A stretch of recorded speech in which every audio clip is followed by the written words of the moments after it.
Hi, welcome back guys. This is your sensei. Back with another fanfiction. This is the first part of What If Naruto Was a Part of Mass Effect?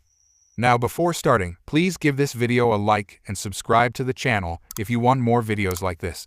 Now let's get into the fanfic. At first all he knew was cold metal on his back and muffled voices. Then he became aware of shuffling footsteps, his shallow breathing, BLD rushing in his ears, sweat beading upon his brow. Gradually, this eerie world of sound expanded to blurry figures, pins and needles in his limbs and louder words, though by no means less garbled. It felt like he was coming off of a heavy anesthetic. That or one hell of a genjutsu. As each of those voices grew more distinct, he could hear a man say, "Looks like he's waking up, Warden." Waking up from what? Was his first thought, his mind finally restarting amidst the haze. The last thing he remembered was peace. Memories came rushing back in a monumental wave, momentarily subsuming him in images of the past. Redeeming Obito, crushing Kabuto, obliterating Madara, sealing away Kaguya within himself, separating the Jubai back into its 9 halves for a second time after the arrogant Uchiha's interference, recreating the 9 Biju once more, reviving their respective Jinchuriki through use of the Rinnegan, permitting them the impossible choice of reuniting with their partners or living their lives as normal human beings, resigning himself to a life with her voice constantly in his head, her power constantly trying to take over his body, claim it as her own. A life devoid of the voice, the incessant whispers of Kurama. Peace. Yes, that was what it was called. What he had achieved, hadn't he? Taking a society once feared around the world and repurposing it. New faces, new ideals, new everything. Breathing fresh life into the desiccated husk it had once been, resurrecting it, for the sole purpose of preserving that peace. What was the name of it again? He probed the darkest depths of his mind, seeking, searching, trying to remember it. Akatsuki. 10 years later, his people had happened upon a treasure trove of technology Prothean, as he would soon learn, and not 5 years later, they stumbled their way into the stars. He had been upon one of those very first vessels, and together with his crew, had reached what would later be known as mass relay. But something had gone wrong. Those things arrived. Terrible, horrible creatures, pouring out of them. He remembered in bits and pieces, sporadic events threatening to scar him once more. Jumping through the relay, crashing. And that voice, that DMN voice. "We are your salvation through destruction." That was where memory ended. Anger filled in the blanks. Clearly he'd landed somewhere. But where or even when was here? Satisfied that he at least wasn't an amnesiac, the man looked down, and what he saw there all but turned his spine to ice. What ... in the 9 circles of hell? Why was he covered in shackles? Why couldn't he move his body? Why were his hands so charred? What the hell was he wearing? More importantly, why did his chest feel as though an elephant were sitting on it? He took a deep breath and felt the pressure alleviate somewhat and his chakra flaring subtly beneath his restraints. The world came into its own then. Suddenly aware of hair before his visage, those matted blonde tresses blotting out his vision for the smallest of seconds as he began to summon forth his power. That was when he saw the creature. He almost burst out laughing right then and there. It looked some sort of scaly, bipedal chicken. Little did he know that this was a Turian, and the situation in which he found himself was by no means a laughing matter. A voice, warbling deeply in the way all Turians did, spoke to him, mockingly. "And how are we feeling today?" Well, this creature seemed to know him somehow. How odd. FCK off. Good. It seems you can understand me. I'll have to thank our techs for implanting the translator in your spine. His mouth plates twitched in the paroxysm of a human smile. "Now that we can finally converse, I think you'll be happy to know, boy." At this point a soil-brown Turian with gold eyes and blue sun's armor stepped into focus, speaking to him. "That you are the second prisoner aboard the Purgatory deemed dangerous enough for the cryogenic unit. I'm sure the collectors will pay a handsome sum for you." Cryo what? Collector who? He froze in his groggy stirrings as the final words left the warden's beak. Why the hell was he aboard a prison ship? Was this creature an alien, or something? Had to be. No one in their right minds would create a jutsu like this. Mistaking this silliance for fear, the Turian in front of him chuckled and foolishly continued his little tirade. "Don't worry too much, you're only on board until a proper buyer can be found. Oh, and you'll even have a cellmate, too. Won't that be wonderful?" The man blinked once in acknowledgement. Trapped he might be, but he wouldn't be a prisoner for long. I certainly hope so. A silken voice sulked in the back of his brain. You forget, so long as you remain trapped, then so do I. This is unacceptable. Escape at once. Oh, good, the blonde groaned as Kaguya made herself known for the first time in what felt like an eon. You're still here. How I've missed you. Sarcasm does not become you. He could just picture her pretty little scowl. Neither does your lack of wit. Behind the Turian who loved to hear himself talk, he could see a large mechanical arm slowly pulling a tube of frosted metal out of the cryo unit. Imagining the type of horrible criminal he would no doubt be sharing a cell with, he was vaguely surprised as the mist cleared to reveal a woman a head shorter than him and covered in tattoos. She looked a handful of years younger than himself, and her head was shaved. She started to stir just as he had, but before she became aware of the change in her imprisonment, a collar similar to his own was clamped over her neck. Her eyes shot open as she came to the realization he did when his own collar was applied, and a hoarse voice let out a loud stream of vulgar curses. Had he been a green genin still, the man might have blushed at some of them. As it were, he merely arched an eyebrow. The warden snorted next to him and said, "Appealing, isn't she?" "FCKU," she shrieked. "Can you believe," the warden continued merrily, "that she's been like this since I won? Completely unbreakable. Marvelous, Subject Zero. Absolutely marvelous." When he moved to her face, she tried to bite him. "My name," the woman hissed, "is Jack."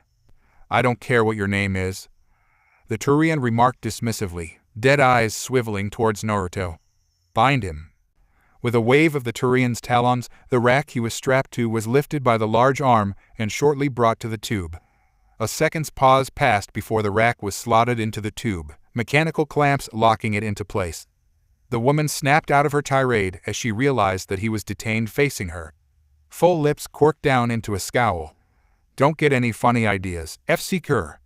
The man raised his eyebrows at her and asked the cliched question, "What are you in for?" She narrowed her eyes at him, hazel orbs angry and intense. "All kinds of SHT. You." He shrugged as best he could in the restraints and said, "I honestly don't know. I feel like half my mind is missing." A hoarse laugh leapt from his lips. There it was. He could feel his old strength returning. Could have something to do with all these voices in my head. That or the fact that I've killed an entire goddamn planet. By action or inaction, he had doomed his people. But none of that mattered now. He could feel a hot, heady warmth blooming in his limbs as his chakra began to move within him, and a pleasant, almost euphoric feeling flowed down his spine as his coils were stressed. Just a little longer. Bullshit. I don't see anyone of the bovine persuasion around here. She snorted at his poor joke and frowned at the sudden drop in baritone, but said nothing as the warden walked up to the two of them, sneering in his mirth. "I'm so glad to see the two of getting along." A clawed hand reached down to caress her cheek. "It wouldn't do to have your bunk mate try to murder you in your sleep, and I do hope you sleep well." As the tube settled into the cryo unit, all vestiges of light vanished, and a brief, sharp pain bloomed from the spur on the back of his neck before the odd hum of his cell began to fade away. But it did not die. His eyes remained open, his senses alert, if slightly muddled. Deep in the darkness, Naruto smiled. "Only one sleeping here will be you, Warden." Grimly, he released the hold of his body, no longer containing the entity he'd worked so strong to restrain. The effect was as immediate as it was terrible. Kaguya's shouts of joy were possibly the most terrifying thing he'd ever heard in all his life. He suppressed a shiver at the cold creeping up on him, the numbing sensation as she took almost complete control of his form. It wasn't his body anymore. Suddenly, it was hers. And the rabbit goddess rejoiced. Finally. Sapphire eyes snapped into a rimmed, violent violet. Veins bulged on either side of those orbs, the once purple Rinnegan staining within just a touch of white. Horns sprouted from his head, his blonde hair bleaching itself white as he gave himself to the entity sealed inside of his very soul. Power coursed through him, changed him, empowered him, flooded his deadened limbs, shredded the shackles that bound him. One arm came free in a flurry of fling steel. That was all it took. A single arm, then a leg, then another arm, and then he was loose, standing in the black. She smiled up at the hatch that still barred her passage. A slim, manicured hand cannoned upward with all the force of a typhoon. Warden Kuril, still standing on the tube, never saw the blow that killed him. One moment he'd been crowing proudly over his sealed prisoners. The next, he was looking up at his legs, the severed half of his torso flying away in a spurt of BLD and bone. Bifurcated, dead before he hit the ground, his upper and lower torso flopped lifelessly on the deck. Kaguya emerged from the hole, white eyes glancing piteously down at the still form off the Turian she'd killed. A cruel smile quirked her face as she beheld the dumbstruck guards, gawping at the demise of their leader, at this woman in rags who stood before them. "Hello, corpses," she smiled benevolently. They raised their weapons to fire. She moved, and they died. There could be no other explanation for it. Once they were men, and in the next instant they were smears on the wall, armor and all. Kaguya felt nothing for their demise. They were inferior to her. Base creatures unworthy of even the most passing glances, worms. On a whim she reached down and opened the woman's cage, watching as it began its slow ascent up from the depths. That one had a spark, one she would have enjoyed draining her of if she had the chance. But her time was fleeting.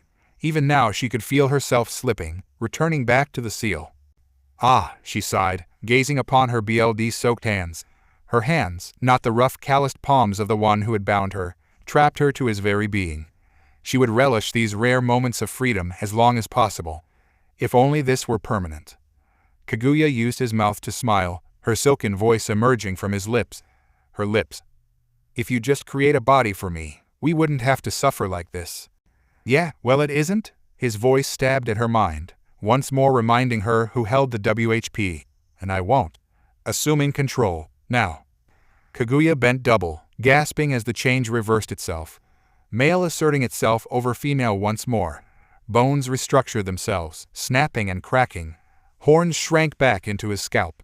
Molten gold asserted its demoncy over white, the long pale tresses shrinking until they were little more than bangs.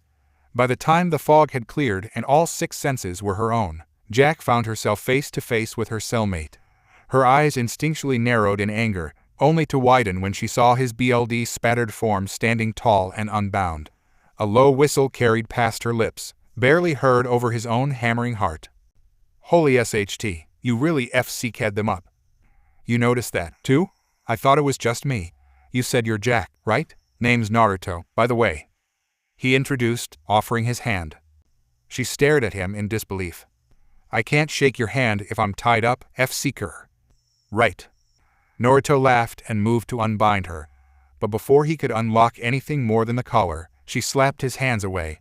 "I can do the rest myself," she grumbled. Impatiently he waited as she unbound herself, her small hands wresting themselves free from each shackle one by one. Unsurprisingly, she didn't thank him. Instead she stalked away, hurriedly rummaging amongst the corpses. When she came up with a shotgun, he finally grew weary of her silence. "Hey!" he shouted, grabbing hold of her shoulder. "What?" she growled, rounding on him. The shinobi was somehow reminded of a viper hissing defiance at some larger predator. "I just saved your butt. A thank you would be appreciated." Jack glowered at him for a long moment. A muscle jumped in her jaw. Then she flung Kieran's assault rifle at him. With fumbling fingers, he caught the large weapon. The red and black stock felt strange and alien in his grasp. Even as he looked down at it, he felt the first explosion. Jack had blown a hole in the nearby wall, thereby securing an escape. Almost immediately, dozens of alarms began blaring, deafeningly. Perhaps that was why she chose to grant his request. "Thanks," she muttered. An uneasy silence passed between the two of them. Finally, the tattooed convict gestured toward the hole. "So, you ready to FCK some sit-up?" Naruto felt an old smile tear across his face at the idea of some much-needed payback. "I was born ready." That was when it finally occurred to him. He had no idea how to fire a gun. Now, what? He held up the rifle. "How the hell do you use this thing?" Jack facepalmed. "Are you F-seeking kidding me?" Ilium was not what Naruto had expected it to be. Then again, he wasn't entirely sure what he'd been expecting in the first place. He was still adapting to the alien idea of finding himself flung into a different universe by that relay, a new realm bordering on the strange and the obscure. And guns. Did he mention the guns? The assault rifle he'd liberated from the warden proved itself to be a might powerhouse in every sense, capable of mowing down entire squads with just a twitch of the trigger. Then there was the concept of ammunition. shields, tech attacks, biotics, and pain. Lots of pain. Getting shot hurt like a beach. If not for his regeneration, he'd have a few dozen holes in him by now. Purgatory was little more than smoldering ruin at their backs now, a derelict hulk venting air and prisoners into the cold. And, to add insult to injury, they'd made off with Curran's personal cruiser, the Vendetta. It was a Turian make and model, all angles and harsh edges, clearly made to tailor to the man's needs. They couldn't eat a DMN thing on board, but within their appropriated ride, they'd discovered a safe. When all was said and done, Naruto and Jack were each 10 million credits richer. Not a bad start for their grand getaway into the universe. He'd thought he'd seen another ship approach the wreckage just before their little vessel hit the relay, but he had no way of knowing whether or not his eyes were playing trickers on him. Regardless, he was a foreigner in a very foreign place. Granted, it helped a little that he'd had Jack at his side throughout, so he didn't have to deal with the pangs of loneliness. But beyond that, he was almost hopelessly lost in this cultural marvel of the Asari-dominated planet. There were so many different species to see, technology to observe, and everywhere he went, he'd found these strange, gorgeous creatures staring at him. At Jack's behest, he procured a pair of breathe and a shirt to satisfy his somewhat limited sense of modesty without his new armor. But even so, he felt horribly overdressed as he gazed upon some of the scanty attire of the denizens of the spaceport. Heh. Her sudden laugh caught him unawares. In the last 3 days that he'd known Subject Zero, he didn't think her the sort to laugh. It was an odd sound, surprisingly pleasant coming from her lips. Unbidden, his eyes fell a bit, ghosting over the tattoos covering her skin. Her art really was appealing. The ink itself seemed to shimmer in the fading light of the planet. What kind of scars did all those markings cover? If one looked closely, the faintest outlines of scars could just be seen. Eyes up here, dumbass. What? He blinked, frowning at her in the crowd. She was smirking. Looks like you've got a bounty on your head. She pointed, a finger directing his attention to a flickering image of himself on a nearby building, his features set in a stern scowl. Apparently someone had managed to get a picture of him back in Purgatory before they torched the place. Beneath this name and picture was a rather hefty sum. Naruto immediately pressed a button on the seal of his suit at the neck. Almost immediately the seals of his hard suit adjusted, folding upward to provide the sudden presence of the helm and hiding his face from the world. Handy little upgrade. Then, almost out of he noticed the abbreviations between his name. Titan, huh? His voice was harsh and filtered through the mask. I like the sound of that. 50,000 credits though. Is that a lot? A lot less than mine. Jack replied smugly. Guess that means they'll grab you first. He joked. He considered elbowing her but decided against it. Jack wasn't big on physical contact. Unless it involved violence. She didn't hesitate to give him a shove. F-Seeker. You like it, he countered. A roll of the eyes. You like a lot of things. She snorted, changing the subject. Doesn't anything make you angry? Naruto considered it for a moment. He felt anger, of course, but he didn't let it move him. The closest thing he'd felt to it had been when those monstrous synthetics came pouring through the relay. Watching his vessels fall, seeing his planet burn as they bombarded it from orbit. Damn it, they didn't even try to land. Hey, you there? Jack's hand, waving before his face, pulled him back to reality. Miwa? I was asking if anything PSS you off before. Not really, no. What about our little friend back there? She jerked a thumb over her shoulder to the third member of their party, a slender redhead clad in threadbare armor, her face hidden by a dark helmet. She's been following us like a little lost puppy since you busted her out. Naruto shifted, and she was quick to catch it. Come on, you gotta be PSS after what that BSTRD did to her. Naruto let his eyes linger on the woman for a moment, as if to remind himself why he'd let her tag along in the first place. She's an exception. Real Wigite. In the hours they'd spent fighting through the prison to freedom, he'd gotten a crash course on life. But even the shock of waking up to a new and alien world couldn't have prepared him for what he and Jack had found deep in the bowels of the ship. In the warden's personal quarters. The guards had lots of credit. Lots of armor, too. He'd even stolen a set for himself and painted it orange and black, just for kicks. Yet, what the grisly old bird had been hiding, secreted behind a false wall in his own dwelling. That blew the man's mind right back to the Stone Age. They'd looted it for supplies. And found something else altogether.